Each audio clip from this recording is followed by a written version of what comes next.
ಶಿಶುಪಾಲ ನಡೆಯಲಿ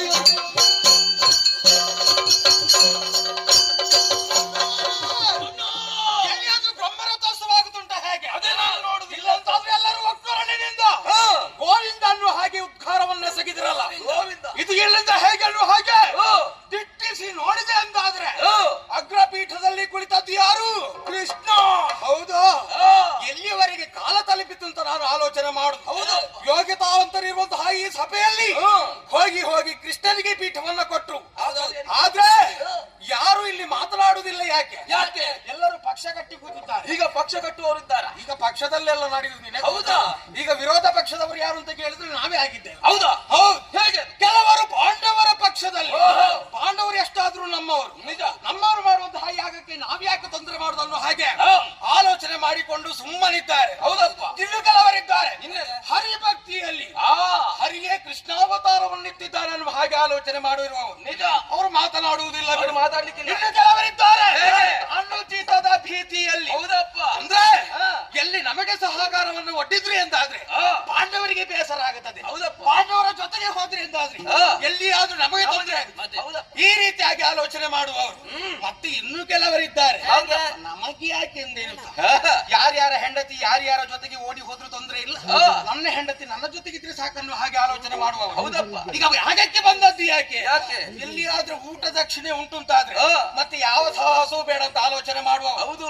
ಅದು ಇವರೆಲ್ಲ ಹೀಗಿರುತ್ತ ಖಳ ಶಿರೋಮಣಿ ಅಂತ ಈ ಶಿಶುಪಾಲ ಸುಮ್ಮನಿರ್ತಾನೆ. ಉತ್ಕೊಳಿಸಿದವ ಯಾರು?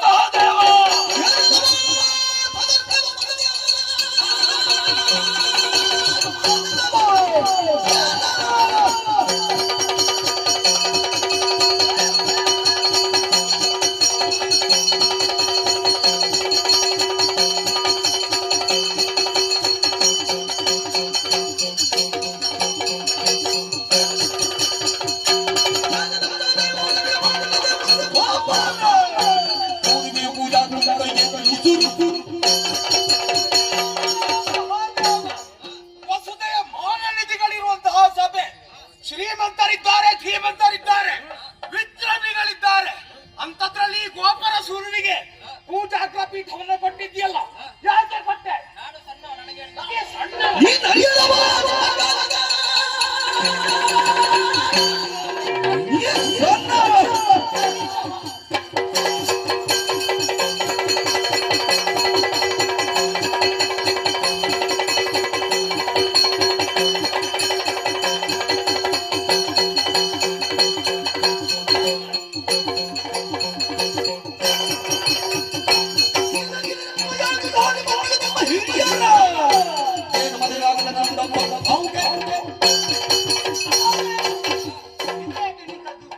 ಮುಂದೆ ಬಾರ. ನೀನ್ ಅರಿಯದವ ಹೌದಾ? ಯಾರಾದ್ರೂ ಹೇಳಿ ನೋಡು. ಭೂತ ಭವಿಷ್ಯ ವರ್ತಮಾನ ಇದನ್ನು ಏಕಕಾಲದಲ್ಲಿ ತಿಳಿಯುವಂತಹ ಸಾಮರ್ಥ್ಯ ಇರುವುದು ಹೌದು ಅಂತಾದ್ರೆ ಅದು ನಿನಗೆ ಮಾತ್ರ ಸಹದೇವ. ಆದ್ರೆ ನೀನು ಏನೇ ಮಾಡಿದ್ರು ಕೂಡ ಈ ಕಾಲಕ್ಕೆ ತೊಂದರೆಯಾದದ್ದು ಯಾರಿಗೆ? ಪಾಪ ಆ ಪಾಂಡು ಏನು ಪಾಪ ಮಾಡಿದ್ದು ಇಂತಹ ಮಕ್ಕಳನ್ನ ಹುಟ್ಟಿಸುವುದಕ್ಕೆ? ಇಲ್ಲಂತಾದ್ರೆ ಸ್ವರ್ಗವನ್ನು ಏರ್ತಾ ಇದ್ದ. ಇನ್ನೇನು ಸ್ವರ್ಗದ ದ್ವಾರ ಹತ್ತಿರ ಆಗುವಾಗ ಯಾವಾಗ ಇವನನ್ನು ಕುಳ್ಳಿರಿಸಿದ್ಯೋ ಅಲ್ಲಿಗೆ ತಲೆ ಕೆಳಗೆ ಕಾಲ್ ಮೇಲೆ ಕೆಳಗಿಳಿತಾ ಇದ್ದಾನೆ. ಇದನ್ನು ಯಾರಾದ್ರೂ ಕಣ್ಣಾರೆ ಕಂಡರಿಗೆ ಅಂತಾದ್ರೆ ಹೇಳುವುದು ಹೇಗೆ? ಪಾಪ ಪಾಂಡು, ಪಾಪ ಪಾಂಡು ಹಾಗೆ ಹೇಳಿ. ಈಗ ನೀನು ಸಣ್ಣವಂತ ಹೇಳಿದ್ರೆ ತೊಂದ್ರೆ ಇಲ್ಲ. ಈ ಸಣ್ಣವರ ದೊಡ್ಡ ಗುಣ ಯಾವುದು ಗೊತ್ತುಂಟ? ಈ ದೊಡ್ಡವರು ಹೇಳಿದ್ದನ್ನ ಕೇಳು. ಯಾರು ನಿನಗೆ ಹೇಳಿಕೊಟ್ಟವನ?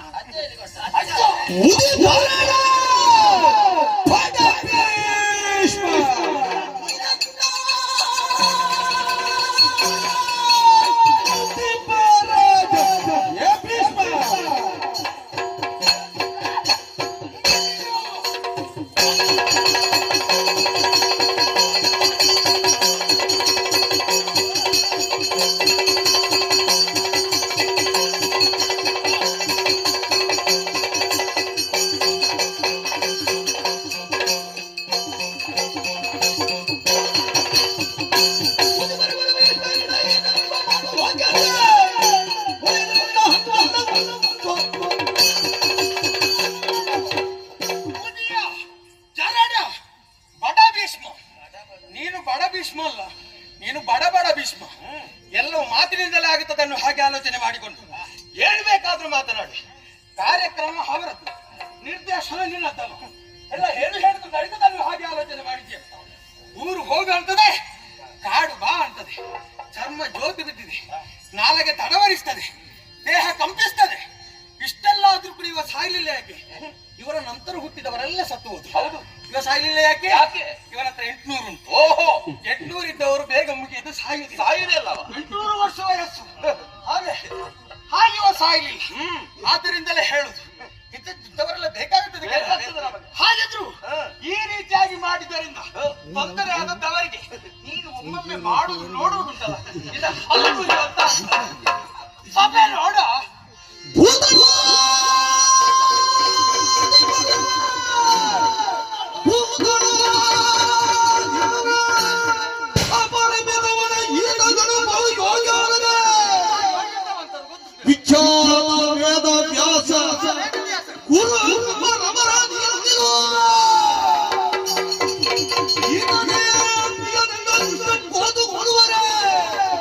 ಬೇರೆ ಕೊಡುವುದು ಕೂದಲೇಶನ ಮುಂದೆ ಮಂದಿಬದು.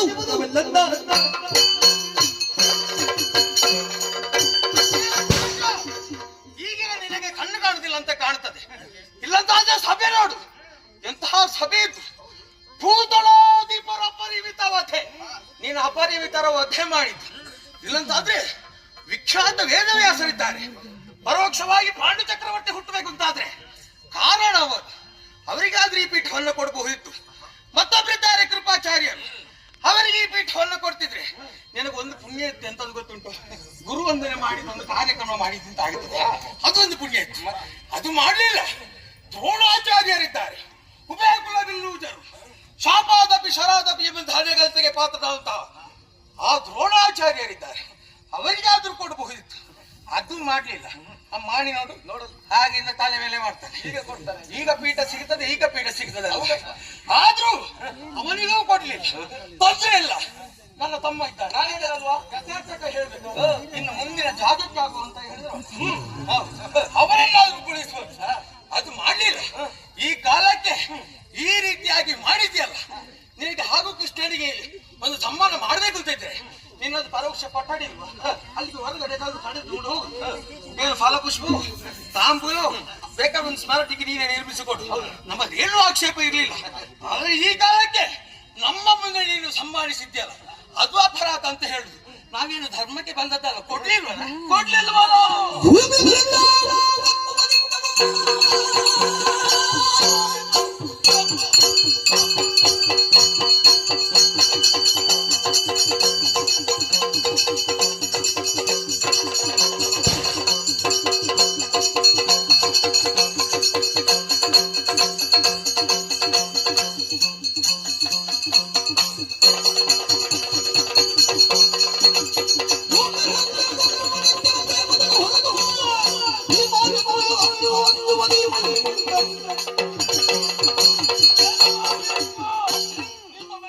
ಗೌರವವಿಟ್ಟು ಸ್ವಲ್ಪ ಕಾಣಿಕೆಗಳನ್ನು ಕೊಟ್ಟೆವು. ಯಾಕೆ ಪ್ರೀತಿದ್ದೆ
ಪ್ರಳಯ ಮಲಗಿರಿ ಕನ್ನಡಿಗಂದ ನಿಮದು ಕೈಯ ಬರು ಬಲವಂತ ನುಡಿ ಕಾಳಗವಾಗಿ ತೀರ್ತು ಬಲವಂತ ನುಡಿ ಕಾಳಗವಾಗಿ ತೀರ್ತು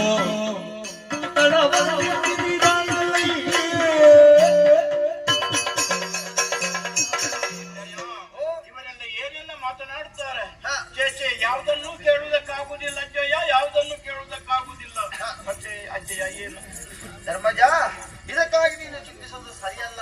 ಯಾಕೆ ಇವರು ಸಾಮಾನ್ಯದವರಲ್ಲ.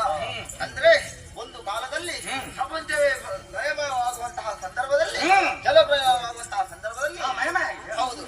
ಆದ್ದರಿಂದ ಅಲ್ಲಿಯೇ ಶ್ರೀಹರಿಯ ಕಲ್ಪಿಸದಿಂದ ಮಧುಕೈಟವರೆಂಬರು ಹುಟ್ಟಿಕೊಂಡಿದ್ರು.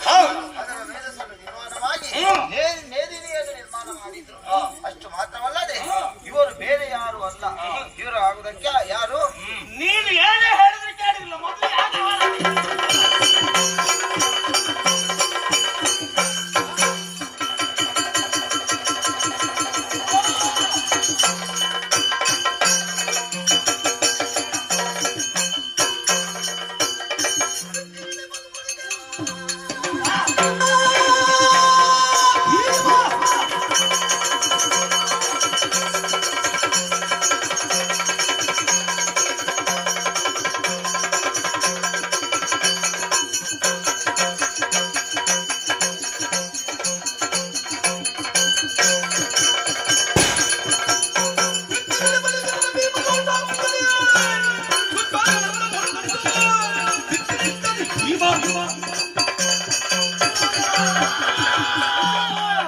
ಯಾವಾಗವನ್ನು ಹಾಳುಗೊಳ್ತಾ ಇದ್ದೀವಿ. ಹೌದು, ಬಿಡೋಣ.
ಭಯ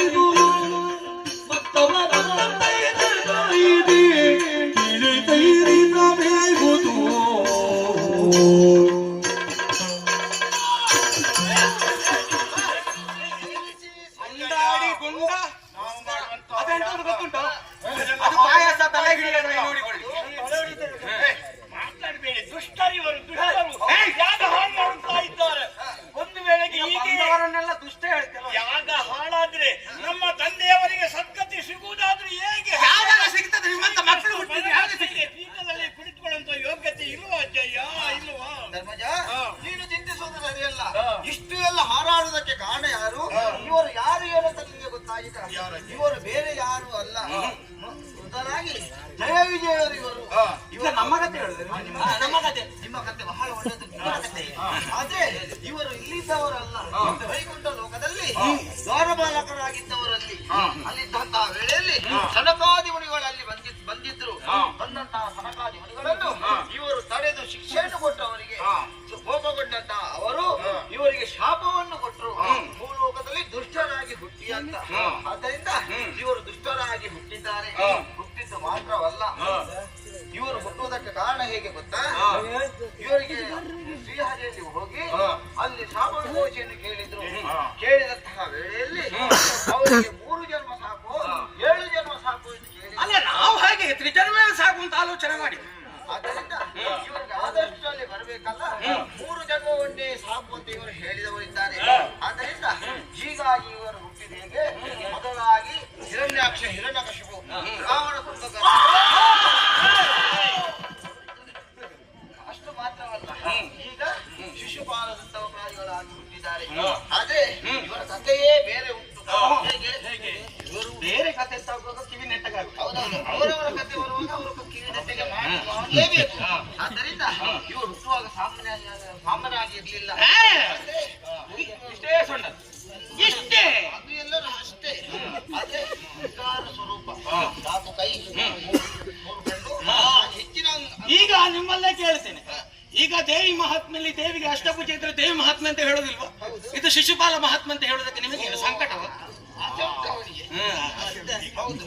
ಆದ್ರೆ ಇವನ ತಾಯಿ ಮಗುವನ್ನು ಕೈಯಲ್ಲಿ ಹಿಡ್ಕೊಂಡು ಕೂಗ್ತಾ ಇದ್ದು, ಇನ್ನು ಏನು ಮಾಡುದು, ಇದರಿಂದ ಯಾರಿಂದ ಇವರಿಗೆ ಕಷ್ಟ ನಿವಾರಣೆ ಆಗ್ಬೇಕಂತ ಆ ಹೊತ್ತಿನಲ್ಲಿ ನಮ್ಮ ದೇವರು ಅವರ ಮನೆಗೆ ಹೋದದ್ದು. ಅವ ನಮ್ಮ ಮನೆಗೆ ಅಂತಲ್ಲ, ಎಲ್ಲರ ಮನೆಗೆ ಹೋಗ್ತಾನೆ. ಹೋಗುವಾಗ ಅತ್ತೆಯನ್ನು ಕಾಣ್ಬೇಕೆಂಬ ಉದ್ದೇಶದಿಂದ ಅಲ್ಲಿಗೆ ಹೋದವಿದ್ದಾಳೆ. ಹೋಗುವ ಇವನ ತಾಯಿ ಕೂಗಿದ್ದು ಹೋದನೆ ಕೇಳ್ತಾ ಇತ್ತು. ಆದ್ದರಿಂದ ಹೋದವರ ಕೈಯಲ್ಲಿ ಆ ಮಗುವನ್ನು ಕೊಟ್ಟು ಇವ ಬಂದಿದ್ದ, ಇವನ ಕೈಗೆ ಕೊಟ್ಟು ಅಷ್ಟು ಚಂದ ಇದ್ದೇನೆ ಅಂತ ಮಾಡ್ಲಿಕ್ಕೆ ಉಂಟಲ್ಲ. ಚಂದ ಇದ್ದಿ ಇನ್ನು ಮುಗಿಲಿಲ್ಲ ನಿನ್ನ ಕೈಯಲ್ಲಿ. ಯಾರ ಕೈಯಲ್ಲಿ ಕೊಟ್ಟರೆ ಇವನ ಹೆಚ್ಚಿನ ಅಂಗವು ಹೋಗ್ಲಿಲ್ಲ. ಆ ನಮ್ಮ ದೇವರು ಹೋದಂತ ಕೈಯಲ್ಲಿ ಕೊಟ್ಟಂತೆ ಇವ ಬಂಗಾರ ಮುಟ್ಟಿದ್ರು ಮತ್ತೆ ಎಲ್ಲವೂ ಮಾಯವಾಗಿ ಹೋಯಿತು. ಆದ್ದರಿಂದ ಅವನ ತಾಯಿಗೆ ಗೊತ್ತಾಯ್ತು, ನನ್ನ ಮಗನಿಗೆ ಮರಣ ಇವನಿಂದಲೇ ಅಂತ ಅವಳು ಬೇಡಿಕೊಂಡು. ಆದ್ದರಿಂದ ನನ್ನ ಮಗನಿಗೆ ನಿನ್ನ ಮಗನನ್ನು 100 ತಪ್ಪು ಮಾಡುವವರೆಗೆ ಕಾಯ್ತೇನೆ. ಎಲ್ಲಿಯಾದ್ರೂ 101 ತಪ್ಪು ಮಾಡಿದ್ರೆ ಆ ದಿವಸ ವಧೆ ಮಾಡ್ತಾರೆ ಅಂತ ಹೇಳಿದ್ದಾರೆ. ಆದ್ದರಿಂದ ಲೆಕ್ಕ ಮಾಡ್ತಾ ಇದ್ದಾನೆ. ಭೀಷ್ಮಾಚಾರ್ಯರೇ, ಅವನ ಬುದ್ಧಿ ನಿಮಗೆ ಗೊತ್ತಿಲ್ಲ. ಅವ ಸಭೆಯಲ್ಲಿ ಎಷ್ಟು ಮಂದಿ ಹುಡುಗಿಯರಿದ್ದಾರೆ ಇದನ್ನೇ ಲೆಕ್ಕ ಮಾಡುದವ. ಈಗ ಮತ್ತೆ ಕೇಳಿದ್ರೆ ಸರಿ ಹೇಳ್ತಾನ. ಇನ್ಯಾರ ಮನೆಗೆ ಹೋಗುದು? ಈಗ ಎಂತದ? ಈಗ ಇವನು ಲೆಕ್ಕ ಮಾಡ್ತಾ ಇರುವುದು. ಅದರ್ಥ ಈಗ ನೀನು ನಾನು ಮುರಾರಿಯು ಅಷ್ಟು ಆಯ್ತಲ್ಲ? ಸರಿ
ನಿನ್ನ ತಂದೆಗೆ ತಕ್ಕಂತ ಶಿಕ್ಷೆಯನ್ನು ಕೊಟ್ಟಿದ್ದೇನೆ. ಯಾಕೆ?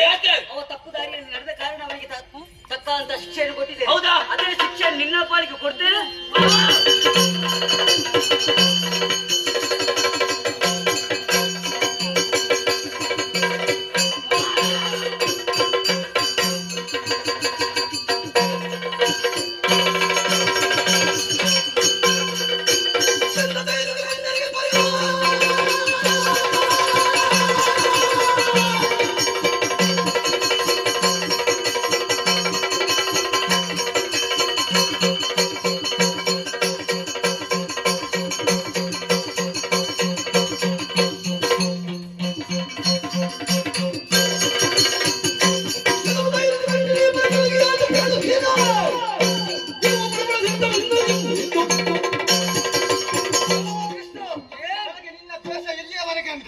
ನಿನ್ನಂತ ತಪ್ಪಿನವರನ್ನು ಕಂಡ್ರೆ ನನಗೆ ಆಗುದಿಲ್ಲ. ಕೆಲವು ಸಲ ನನ್ನ ನೆರಳನ್ನು ಕಂಡ್ರೆ ನನಗೆ ಆಗುದಿಲ್ಲ. ಅಂತದ್ರಲ್ಲಿ ನೀನು ಈ ರೀತಿಯಾಗಿ ಮಾಡಿದ್ಯಲ್ಲ, ನಿನ್ನನ್ನು ಸುಮ್ಮನೆ ಬಿಟ್ಟೆ ಅಂತ ಭಾವಿಸಿದೆ.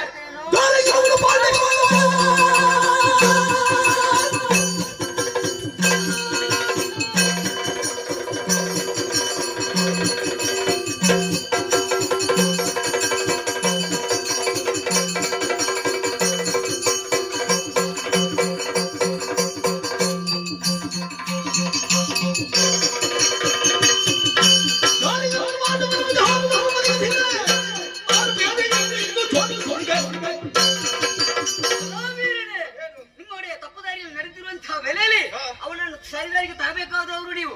ಅದೇ ದಾರಿಯನ್ನು ನೀನು ಕೂಡ ಹಿಡಿದೆಯಾ? ಬಿಡುವುದಿಲ್ಲ ಎಂದು ನಾನು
ಎಷ್ಟು ಮಂದಿ ಮಾಡಿದೆಯೋ ನಿನಗೆ ಹೇಳಿ ಪ್ರಯೋಜನ ಇಲ್ಲ.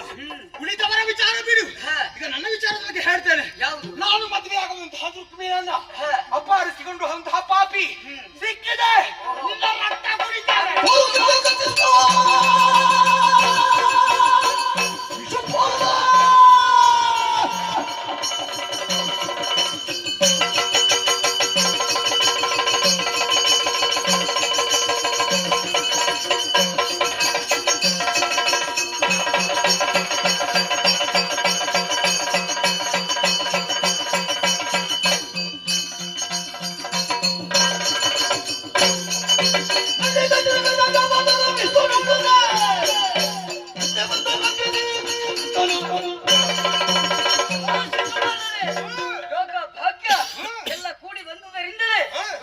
ನಾನು ಮದುವೆಯಾಗಿದ್ದೇನೆ. ಓಹೋ. ಅದನ್ನು ಕೇಳುವುದಕ್ಕೆ ನೀನಲ್ಲ ಜನ. ಹಾ. ಈ ಹಿಂದೆ ಕಾದು ಹಾ. ನಿನ್ನ ಅವ್ವಿಗೆ ಮಾತನ್ನು ಕೊಟ್ಟವ ನಾನು. ಹೇಗೆ? 100 ತಪ್ಪಿನವರಿಗೆ ಮನ್ನಿಸ್ತೇನೆ. ಹಾ. 101 ತಪ್ಪು ಮಾಡಿದೆ ಅಂತಾದ್ರೆ ಹಾ. ಆತನ್ನು ಕೊಲ್ತೇನೆ ಎಂಬುದಾಗಿ ಓಹೋ. ಸಂದರ್ಭ